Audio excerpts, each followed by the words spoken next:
Hello, this is Robert Rickover at Body Learning, and today my guest is Brett Hershey, who is an Alexander Technique teacher in Los Angeles, and he is also has a lot of experience with Argentine Tango, and we're going to talk about the connections between the Alexander Technique and Argentine Tango. Brett, welcome to the show. Thank you so much, Robert. I wonder if you could begin by giving our listeners just a quick definition or description of the Alexander Technique. Sure, I'd be happy to. The Alexander Technique is a hands-on method of education that teaches us how to undo acquired physical habits of excess tension and collapse that interfere with the inherent design of the body. Okay, and so from that description, I could imagine that if one wanted to learn how to do Argentine Tango or get better at it, the Alexander Technique might be useful for that, just as it would be for any activity. Absolutely. I mean, it's as you know, the Alexander Technique can be applied to any activity, and I think that's why I was really drawn to it in the first place. I was having some back pain, in my 20s, mid to late 20s, and the fact that nothing could really be applied to the technique, but everything could be the Alexander Technique could be applied to everything, and certainly tango. Argentine tango is a very challenging, difficult dance. There's a lot going on. Especially if you're dancing socially at what's called a milonga, where you're dancing with other couples and you're dancing counterclockwise on the dance floor. And it's a dance that's 100% leader or male led. So the leader, usually men, they are not only dancing themselves, but they're dancing their partner. Pretty much almost every single move, ostensibly. And then they're also navigating and also interpreting the music. Mm-hmm. So there's a lot there, and the movement patterns. I mean, the steps are complicated, and it's actually not choreographed. It's not. It's more like a language. So there's thousands of words, and you're basically putting sentences together in depending on the music and the navigation and what you're feeling. Mm-hmm. So it's the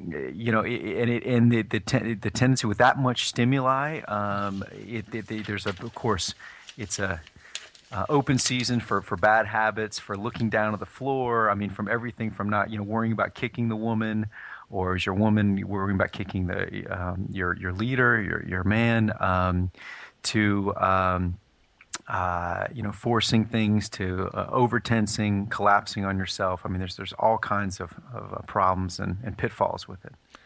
Well, it's interesting because I wrote a blog post a few weeks ago on a completely different topic, but someone wrote in response to that, someone who apparently was also an expert in Argentine Tango and the Alexander Technique. And she said that, I'm pretty sure it was a she, that one of the things about Argentine Tango is that, as she puts it, you pick up and follow the smallest twitch from your partner.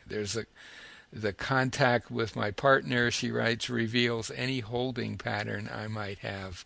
That there's that kind of direct connection that gives feedback and direction between the two people dancing. Would that be accurate from your point of view? Yes, very accurate, and very similar to the contact in an Alexander lesson with the instructor putting hands on the student, and especially even a table turn. I think the table is, as a follower. To receive a table turn, we're asking them basically to let the instructor move their limbs around, and so it's very similar. It's a little bit like Simon Says a bit, but you're basically leading as an instructor with the student on the table, and then even getting a student out of chair or guiding them through an activity. And the same is true.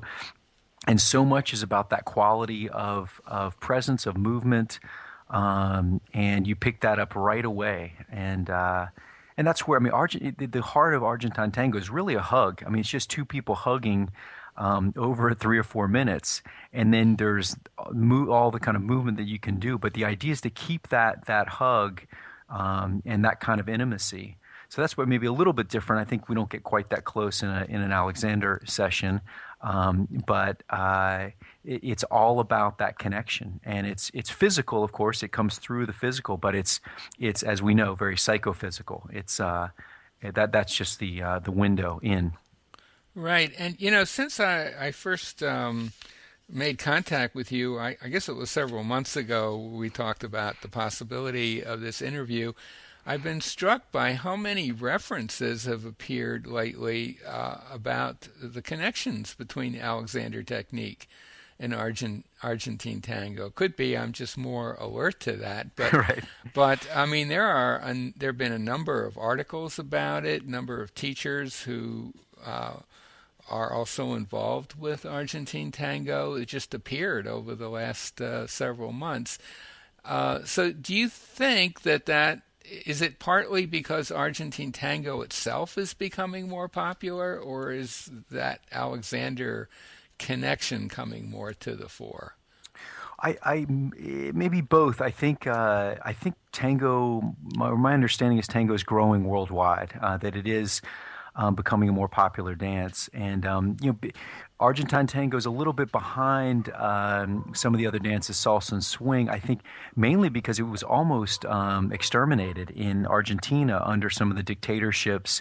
There was a time when you couldn't congregate more than 4 or 5 people in one place, and so there was a there's a generation that doesn't dance tango in Argentina, and then it was kind of rediscovered, and new life was breathed into it, after the dictatorships fell in the 80s, the early 80s. And so it's kind of, I think, ascending. And then I think,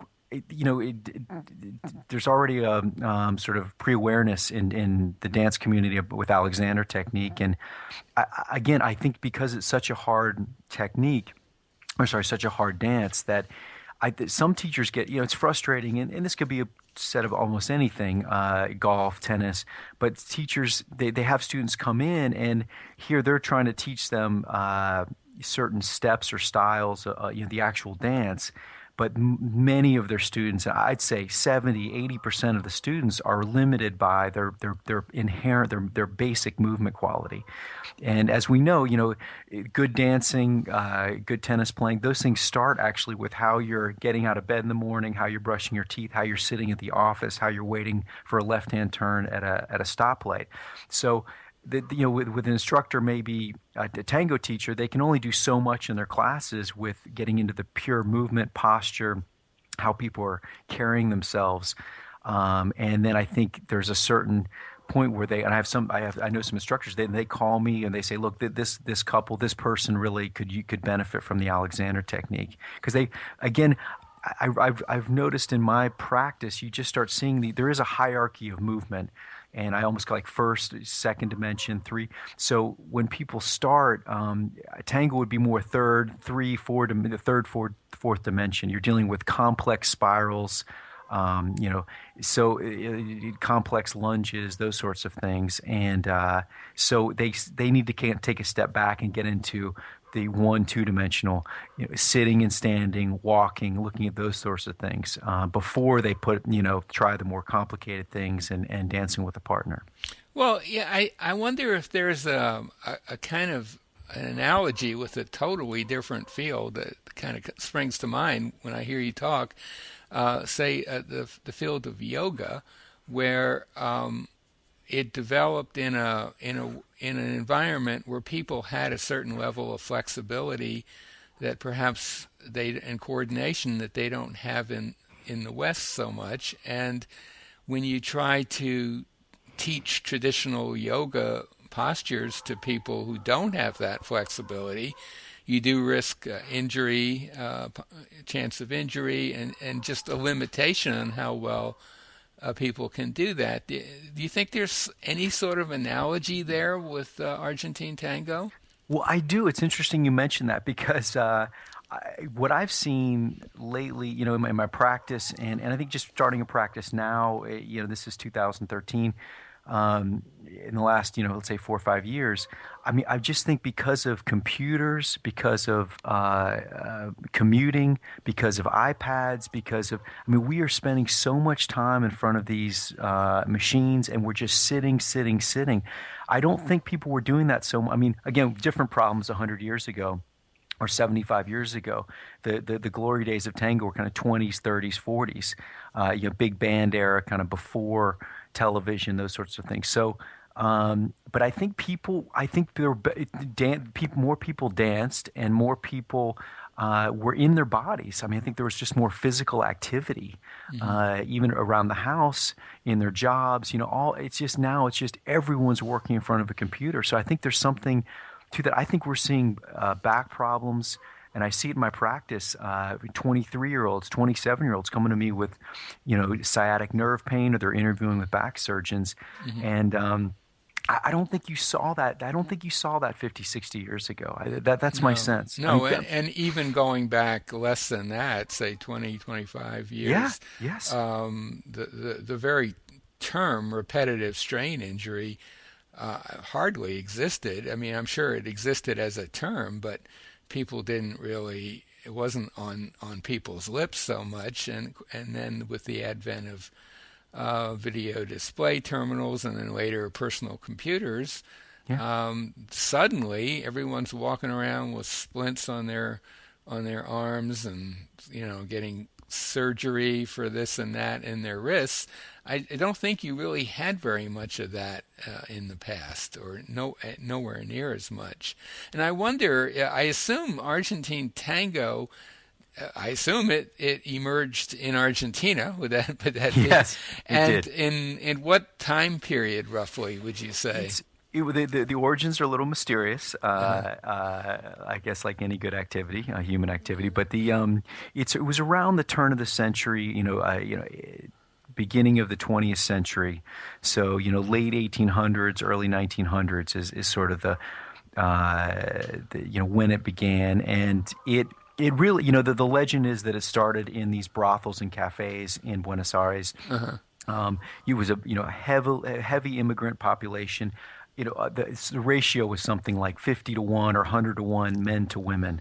So you had Oh, all these men who came over from Italy and Spain to work, yeah. leaving their families behind, and that's what also what you hear in the music. The music, it's a little bit very much like our country music. It's all about longing and loss, Hmm. and there's with an immigrant population, you have a lot of longing for family and for the countries they came from.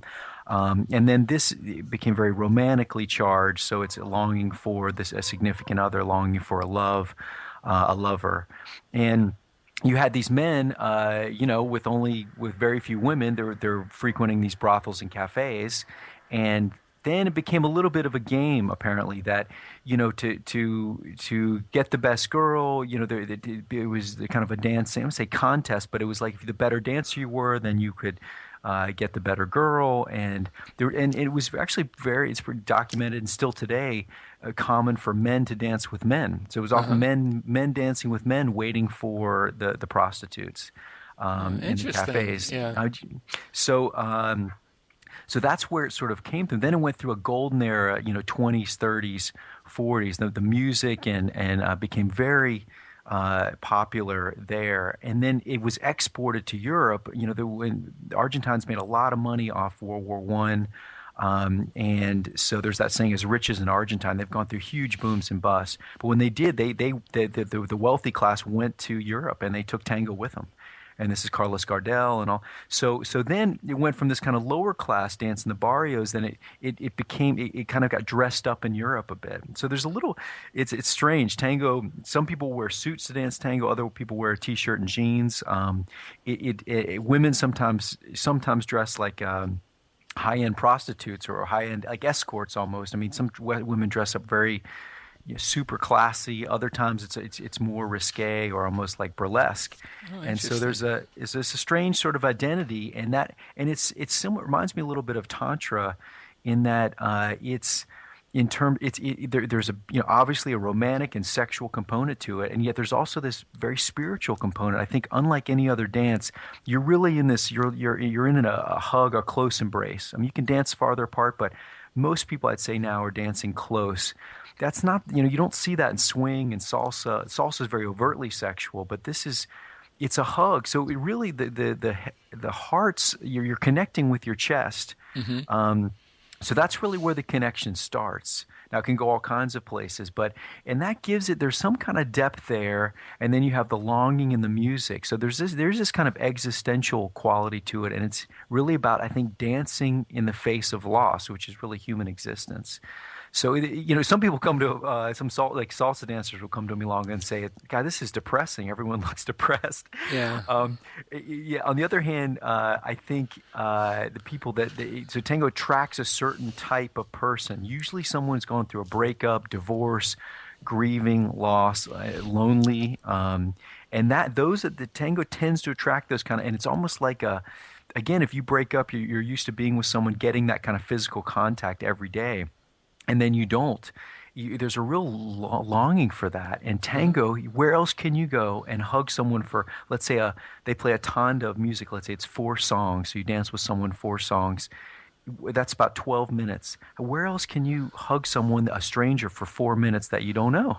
Right, right. Well, You know? it's a couple of things that you said are really relating a little bit to, well, one to the Alexander technique. You said in the early days in Argentina there was this competitive aspect to it, and so I'm guessing that people put a fair amount of energy in learning how to do it really well, or maybe the people who were naturally good had good coordination and balance, kind of won out in that competition over time, and maybe influenced other people who just watched them dance. Is that possible? That there was a kind of a, you Absolutely. know, you hang out with people with good posture and coordination. Some of that rubs off on you. So I wonder, that seems like Yes. an interesting aspect to it. And the other thing, a little more personal, is you mentioned country music. Um, of course, American country music deals a lot with loss. I Yes. mean, it's really the core value there. And it's interesting to me that when I watch country musicians play and sing, I see some of the best coordination that I see anywhere among Mm. performers. There's a quality of Alexander jargon, good use, that exists there that's missing in a lot of other singers and musicians. So, who knows? Maybe being miserable brings out the best in your use. I don't know, but it's an intriguing thing, and Well, I will say it's impossible to dance Argentine tango well without good use. It's just impossible. It's right. way too complex. When you're dealing with spirals and such, it's just you can't. And so So it's it a weeding out it process. is. It is, and it's a hierarchy in terms Uh of, huh. with the milongas, men ask women to dance, and oftentimes it's very much just through eye contact. It's called a cabeceo, Hmm. and again, it's so interesting. I mean, the Alexander, FM Alexander's words, really come to mind of in this situation because in learning this activity because most people, I think 70-80% of the people, what they do is they end game. They want to learn more, especially the men. They want to learn more and more steps. Right. And the problem is they're not looking at the means whereby how they're Right. doing it. And what if you ask women, it's really not the amount of steps that you know. It's really the quality of the movement, the quality of connection, and the Right. quality of putting those steps to music that's important to them. So what happens is a lot of men, they get stuck in this end gaining of trying to learn the steps, and they're really missing out. And so you find the women will then, it's the women tend to dance with the people that have. So I mean, I know some guys who don't do very much, but they really, the way they stay with themselves, they're able to connect with the woman. The women really enjoy dancing with them, and it's also intergenerational. You'll have men 70, 80 years old. I mean, women too. I mean, one of my favorite persons to dance with. She's 75 years old. We've danced the last 10 years. I mean, I started with when she was dancing, and we just love each other. We have a great connection, and but that use is so important. Yeah, and you mentioned F. Matthias Alexander, the developer of the Alexander technique. When he apparently, whenever a circus came to town, he would go watch it because he knew that when he was watching acrobats, he was going to see good coordination and balance, or in Alexander jargon, good use. Yes. Basically, a weeding out process really clear in that field because you're not going to walk a high wire unless you got pretty good use of yourself. You're gonna fall basically. Yeah. So I mean, it's an occupation that by its very nature weeds out poor use. And it sounds to me as though Argentine tango has some strong elements of that as well. And it's through exactly, and it's through, if you dance with someone, for example, if you dance with a woman and her balance is not very good, then she hangs on you. Mm-hmm. Well, that's uncomfortable, and it can not only be uncomfortable, it can be painful, it can hurt your back, your body, mm-hmm. and the same for a woman. If a man, doesn't have good balance, he stumbles and falls and hangs on you, and oftentimes there's this kind of over leading. A lot of excess force, way too much. I mean, so that's uncomfortable, and it can hurt the women's back, and then even in terms of leading them into other people if they're not very good navigators, or if they're not have good control. So so then they just stop dancing. Then those people, then they said, no, thank you, I don't. They just look in the cabaseo, when the man looks to them to dance, then they just look away. They don't. It's one of the we right back to what you originally said. I can ask someone I don't know, I've never seen before to dance. We go out, we can tell within 5 seconds of kind of where this person's at, and where in terms of the dance and the connection. I mean, it can take a song or two. You get to know someone, of course, right. But you can take one step, and you just like you take, as you probably know with your students, the way they just walk in the door, the way they sit in a chair. You know so much. You have a pretty good idea what's in store. Right. Yeah.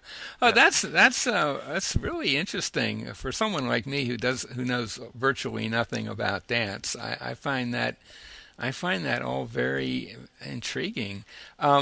Just in that same vein, It's interesting with women, and it's difficult for women in tango because of the heels. On one hand, there's much more for the man to learn at the beginning. It's harder on the man.